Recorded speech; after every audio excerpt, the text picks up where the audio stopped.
नमस्कार सगळ्यांना, स्वागत आहे परत एकदा सर्वांचं आपल्या आवडत्या चॅनलवरती. तर कोतवाल भरतीसाठी ज्या ज्या विद्यार्थ्यांची तयारी चालू झाली असेल तर अशा सर्व विद्यार्थ्यांसाठी आपण इथं फ्रीमध्ये जवळपास झालेले PYQ त्यासोबत येणारे असे महत्त्वाचे एक्सपेक्टेड प्रश्न आपण या ठिकाणी पाहत आहोत. सो त्या अगोदर नवीन असाल सगळ्यांनी आपल्या चॅनलला सबस्क्राईब करून घ्या आणि काहीही तुमच्या समस्या असतील तर अवश्य मला विचारू शकता. आता बऱ्याच जणांच्या काही समस्या होत्या की वेतन किती असतं. सध्याला वेतन चालू आहे 16,500. त्यासोबत प्रश्न किती असतात. प्रश्न असतात 50. त्याच्या व्यतिरिक्त गुण असतात 100. ओके. आणि बऱ्याच जणांचं म्हणणं असं आहे की माझ्या गावात ऑलरेडी कोतवाल आहे तर माझ्या गावासाठी जागा वगैरे सुटेल का. आता ते डिपेंड करतं की नेमकं तो कोतवाल कुठल्या गावचं आहे. तुमच्या आता ॲज इट इज ते रिझर्वेशन वाईज तुमच्या जागा वगैरे सुटत असतात. सो त्या रिझर्वेशननुसार ज्या वेळेला जाहिरात येईल तुम्हाला त्या ठिकाणी कळून जाईल. ओके. आता समजा एक कोतवाल आहे, तो एकच कोतवाल खूप साऱ्या गावांचं कारभार पाहत आहे, त्यामुळं तिथं जागा वगैरे भरली जाईल. बट कुठल्या कॅटेगरीसाठी जागा सुटेल हे जाहिरात आल्यावरच तुम्हाला कळेल. बाकी आता याच्या व्यतिरिक्त काही तुमच्या समस्या असतील तर मला त्या ठिकाणी कळून द्या. ओके. सो पाहूया आजच्या या सिरीजचा पहिला प्रश्न. आणि आज आपण दररोजच्या प्रमाणे 50 प्रश्न पाहणार आहोत. त्या 50 प्रश्नांमधले जवळपास 30 ते 35 प्रश्न हे परीक्षेला विचारलेले PYQ आहेत आणि बाकीचे जे काही असतील ते एक्सपेक्टेड आहेत. त्यामुळं काळजीपूर्वक सर्वांनी पाहून घ्या. परत पहा की इतिहासात कोतवाल हे पद प्रामुख्याने कुठल्या कालखंडात निर्माण वगैरे करण्यात आलं. तर कोतवाल नावाचं जे पद आहे ते मुघल काळात निर्माण करण्यात आलेलं पद आहे. आणि लक्षात ठेवा ही एक मॅरेथॉन सिरीज आहे, त्यामुळे इथे एक्सप्लेनेशन वगैरे जास्तपणे टाळलं आहे. केसरी नावाचं जे वृत्तपत्र आहे ते कोणी सुरू केलं. तर केसरी नावाचं जे वृत्तपत्र आहे ते लोकमान्य टिळक किंवा बाळ गंगाधर टिळक यांनी या ठिकाणी सुरू केलेलं महत्त्वाचं वृत्तपत्र आहे.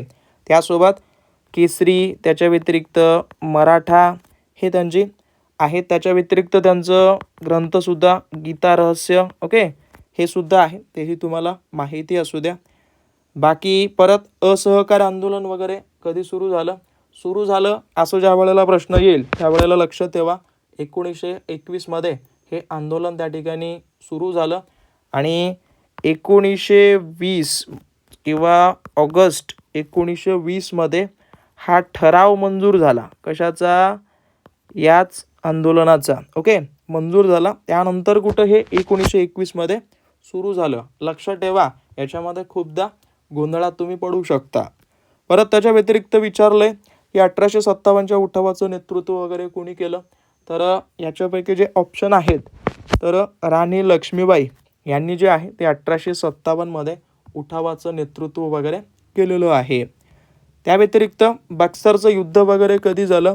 तर बक्सरच्या युद्धाबद्दल बोलायला गेलं तर बक्सरचं जे काही युद्ध आहे ते झालं 1764 मध्ये. आणि अजून एक सांगतो, ज्यांनी कुणी आपली जी बॅच आहे स्वप्नपूर्ती नावाची जॉईन केली नसेल जॉईन करून घ्या. त्या बॅचमध्ये स्वप्नपूर्ती नाही आहे, कोतवाल संदर्भात जे काही झालेले PYQ आहेत ते तुम्हाला या बॅचमध्ये मिळतील. जवळपास 10 PYQ पेपर आहेत. त्यासोबत पोलीस पाटलाचे सुद्धा याच्यामध्ये पेपर ॲड केलेत. त्याच्या व्यतिरिक्त जे काही आवश्यक असतील ते नोट्स वगैरे सध्याला अपलोड करणं चालू आहे. पण महत्त्वाचं म्हणजे काय, तर इथं जे काही झालेले कोतवालचे PYQ पेपर आहेत ते सगळ्यात पहिलं ॲनालिसिस करा. कुठल्याही जिल्ह्याचा पेपर असू द्या, तुम्हाला सेम पॅटर्नचा प्रश्न किंवा पेपर असेल. एवढंच की त्यातले जे 6 ते 7 प्रश्न आहेत ते तुमच्या जिल्ह्यावर आधारित असतील आणि बाकीचे जे काही 42 ते 43 प्रश्न असतील ते नॉर्मली जो अदर जिल्ह्याचा 2023ला म्हणा अगोदर झालेले जे पेपर आहेत त्याच टाईपचे प्रश्न तुम्हाला त्यात दिसतील. त्यामुळं PYQ जेवढं होईल तेवढं पाहून घ्या.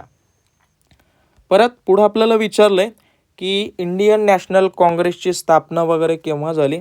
तर नॅशनल काँग्रेसची जी काही स्थापना आहे ती 1885 मध्ये ॲलन ह्यूम यांनी या ठिकाणी केलेली होती. त्यानंतर त्यांची वेगवेगळी अधिवेशनं वगैरे झालेत, ते थोडं माहिती असू द्या. त्यासोबत भारताच्या घटना समितीचे अध्यक्ष, घटना समिती विचारलं तर डॉक्टर राजेंद्र प्रसाद लक्ष ठेवा.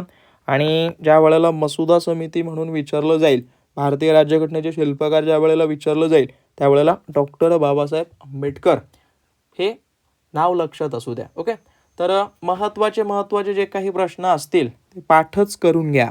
त्याच्या व्यतिरिक्त पंडित जवाहरलाल नेहरू भारताचे पहिले प्रधानमंत्री, बाकी झाकीर हुसेन संदर्भात कमेंट करून द्या. ओके, परत दुसरं महायुद्ध वगैरे कधी सुरू झालं विचारलंय, तर दुसरं महायुद्ध जवळपास 1839 मध्ये सुरू झालं आणि ऑलमोस्ट माझ्या मते 1939 आणि 1944 मध्ये काहीतरी समाप्त झालं असावं.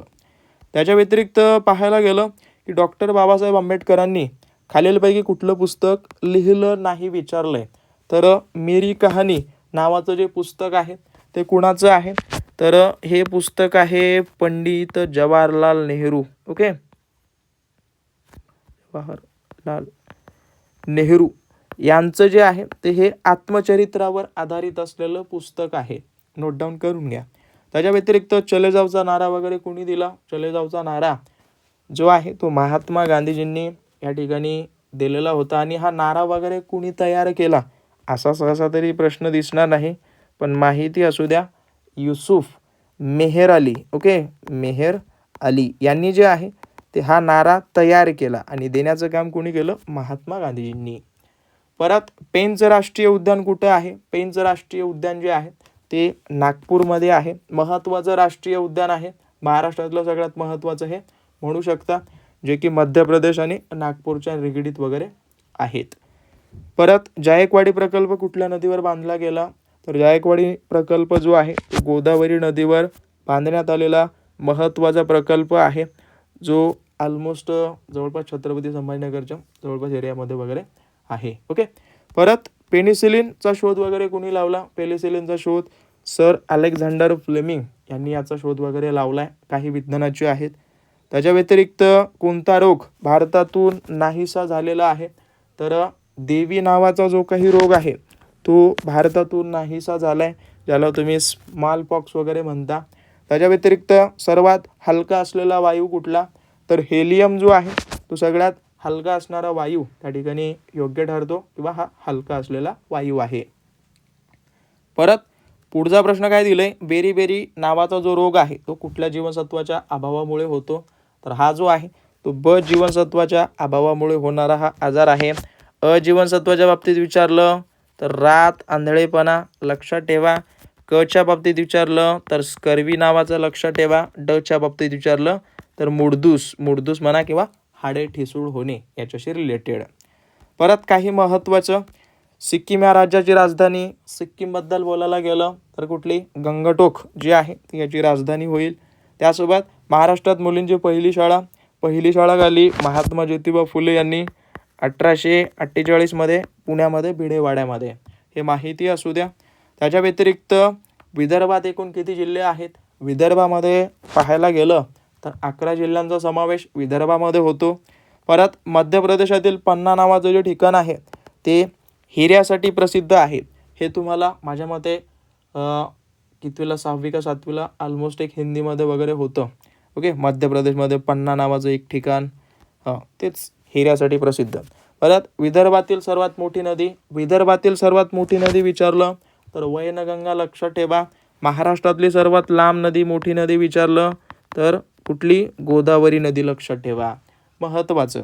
परत मानवी शरीराचं सर्वसामान्य जे तापमान आहे ते 37 अंश सेल्सिअस. आता कधी तुम्हाला अंश सेल्सिअसमध्ये देत नाहीत, कधी काय करतात? फॅरनहाइट्समध्ये देतात. तर 98.6 फॅरनहाइट्स. ओके, फॅरनहाइट्स एवढं जे आहे ते मानवाचं सर्वसामान्य तापमान असतं. परत पोलिओची प्रतिबंधक लस कोणी शोधून काढली? तर पोलिओची जी आहे ती जोहान्स ॲडवर्ड यांनी जे आहे ही लस वगैरे काढलेली आहे. ओके, जोहान्स साल्क वगैरे. त्याच्या व्यतिरिक्त मराठी व्याकरणाचे काही नॉर्मल प्रश्न. बाण खालून वर गेला तर वर या शब्दाचा प्रकार कुठला? तर हे जे आहे वर, लक्षात ठेवा, हे क्रियाविशेषणमध्ये वळतं, कारण का हे एक स्थळवाचक क्रियाविशेषण अव्ययामध्ये वळतं. परत मोती या शब्दाचे अनेक वचन सांगा. मोती या शब्दाचे मौक्तिक होतं. ओके, लक्षात ठेवा. सॉरी, मुक्तिके ना, तर हे थोडंसं करेक्शन करा.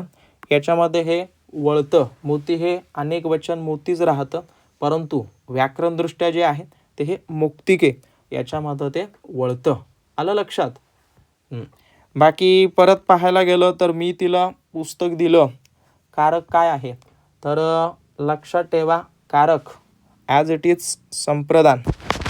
ओके, ज्याला काहीतरी दिलं जातं किंवा ज्याच्यासाठी क्रिया केली जाते तो काय असतो? कारक, संप्रदान. आलं लक्षात? काय विचारलंय? मी तिला पुस्तक दिले, हे काय आहे? संप्रदान, प्रदान करणे किंवा तिला देणे किंवा तिच्यासाठी कार्य करणे. कॉमन क्वेश्चन आहे.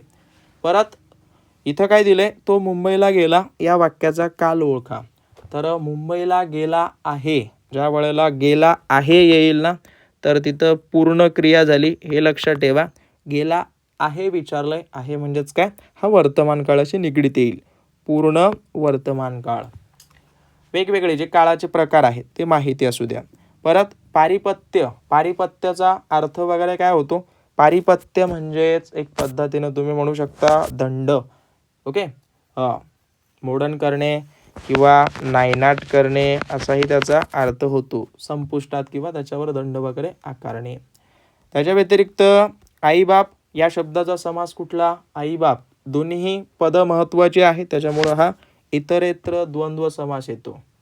ओके, काळजीपूर्वक. परत आई वडिलांचा आदर करावा, हा वाक्याचा प्रकार कुठला आहे? तर आई वडिलांचा आदर वगैरे करावा हा काय आहे? विद्यार्थी आहे. ओके, एक पद्धतीनं हे एक प्रकारचं काय आहे? कर्तव्य आहे प्रत्येकाचं. त्यासोबत शक्यता, योग्यता वगैरे जर दिसत असेल तर त्याला विद्यार्थी वाक्य वगैरे म्हणतात. परत पुढं दिलंय, खालीलपैकी कोणता शब्द तत्सम नाही? तर तत्सम नसलेला शब्द चोच. ओके, हा शब्द काय आहे? तद्भाव शब्द आहे. तद्भाव तत्सम काय आहे थोडंसं पाहून घ्या. परत भारत देशानं पृथ्वीवरील किती टक्के भाग व्यापला आहे? तर भारत देशानं ऑलमोस्ट पाहायला गेलं तर 2.43 एवढा भाग भारत देशानं व्यापला आहे. त्या व्यतिरिक्त विजयस्तंभ कुठं आहे? विजयस्तंभ पाहायला गेलं तर राजस्थानमध्ये चित्तूर नावाचं एक ठिकाण आहे, त्या ठिकाणी हे आढळतं. परत आपले राष्ट्रगीत सर्वप्रथम कोणत्या वर्षी गाण्यात आलं? आपलं राष्ट्रगीत जे आहे ते सगळ्यात पहिल्यांदा 1911 मध्ये गाण्यात आलेलं आहे किंवा 27 डिसेंबर. ओके, 1911 मध्ये ज्या वेळेला काँग्रेसचं अधिवेशन वगैरे भरलं, कुठं? कोलकाता, त्या ठिकाणी हे गाण्यात आलेलं आहे. परत जपान या देशाचं चलन, जपान या देशाचं येन आहे, डॉलर्स USA वगैरे आहे, रुपया भारताचं आहे, पाऊंड्स माझ्या मते इंग्लंडचं असावं. परत जगातील आकारमानाने सर्वात मोठा असलेला देश, आकारमानाने सगळ्यात मोठा असलेला देश रशिया आहे. खंड विचारलं, आशिया लक्षात ठेवा. परत सुप्रसिद्ध दासबोध नावाचा जो ग्रंथ आहे तो कोणी लिहिला? तर समर्थ रामदास स्वामी यांचा हा महत्त्वाचा ग्रंथ त्या ठिकाणी आपण दिसतो. त्यासोबत संत ज्ञानेश्वरांनी भावार्थ दीपिका नावाचा ग्रंथ लिहिला. भावार्थ दीपिका म्हणा, ज्ञानेश्वरी म्हणा, दोन्ही एकच आहेत, त्यांची वेगवेगळी नावं आहेत. त्या व्यतिरिक्त हिराकूड नावाचं जे प्रकल्प आहे ते कुठल्या राज्यात आहे? तर हे आहे ओडिसामध्ये. एक पद्धतीनं हा जो काही प्रकल्प आहे तो बांधण्यात आला महानदीवर. परत ग्रामपंचायतीच्या रचनेमध्ये जास्तीत जास्त किती सदस्य असतात? तर जास्तीत जास्त विचारलं तर 21 लक्षात ठेवा. कधीही कमीत कमी, ओके, कमीत कमी विचारलं 7, जास्तीत जास्त विचारलं 21. हे संविधानाची बाजू आहे, संविधानातली तरतूद आहे. बाकी घटना समितीचे अध्यक्ष विचारलंय, हा प्रश्न आपला वर झालाय, याचं एक उत्तर मला कमेंट करा. आणि हा वाला एक प्रश्न आहे, याचं मला उत्तर कमेंट करा. आशा करतो 50 पैकी तुमचे 40-42 जर बरोबर येत असतील तर चांगल्या प्रकारची स्टडी आहे, तुमचं त्या ठिकाणी कव्हर होऊन जाईल. बाकी कमी येत असेल, जेवढं होईल तेवढं PYQ अभ्यास करा. PYQ तर सहसा तरी सगळ्यांनीच अभ्यासा, त्याच्यामध्ये खूप सारे प्रश्न तुम्हाला रिपीटेड दिसतील.